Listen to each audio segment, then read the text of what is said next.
Hey there, Shelly. It's David. Just wanted to check in with you because I know that our Eclectic Book Club is about to begin here very soon, and I'm really excited about this. We'll be reading one of my favorite books of all time, Fahrenheit 451, a book that I've read several times. And it's been a while since I've reread it, but I'm very much looking forward to revisiting the story of Guy and the dystopian future that Bradbury imagined, where the written word was illegal. And that guy, the main character in here, his job is to be what they consider a firefighter at that point in time, to go out and burn books, to put them on fire if they are found. And his adventure that he goes upon in this capacity. And I'm sure you're going to enjoy it.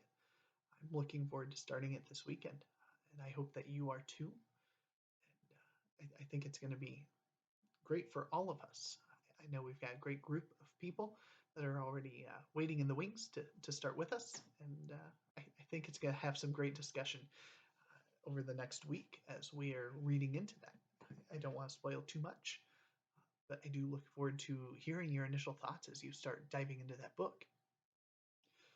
But if it's okay with you, I'd like to share with everybody else what our plans are for the next 2 months after this, because everybody needs time to plan ahead, and we're going to be visiting two magnificent volumes of literature, pillars that everyone should read and be familiar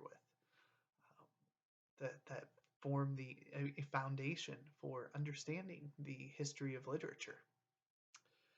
And so, of course, I'm talking about Homer here with the Iliad and the Odyssey.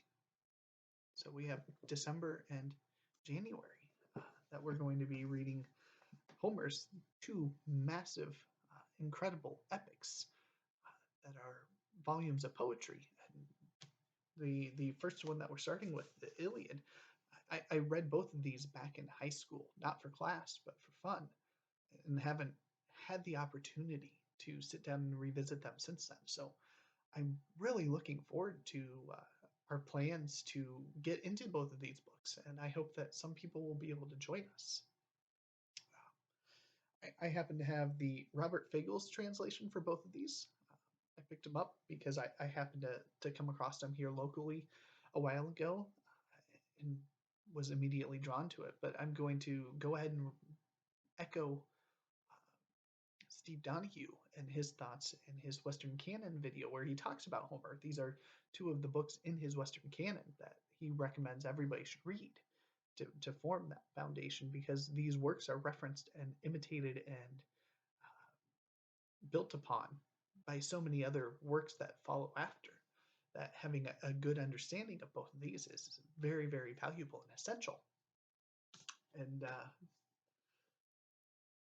so Steve's recommendation is to not just pick up any particular translation, but to check a couple of them out at once and read a little bit of all of them to find out which one resonates most with you.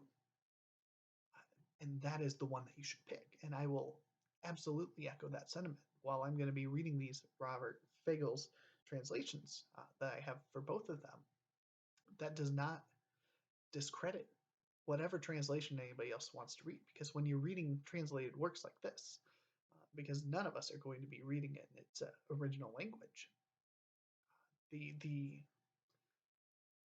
what you are encountering is not just the writings of Homer here, but also the viewpoint and the interpretation of that translator, and how they choose to go about the translation. And so you really want to make sure that you find one that works for you.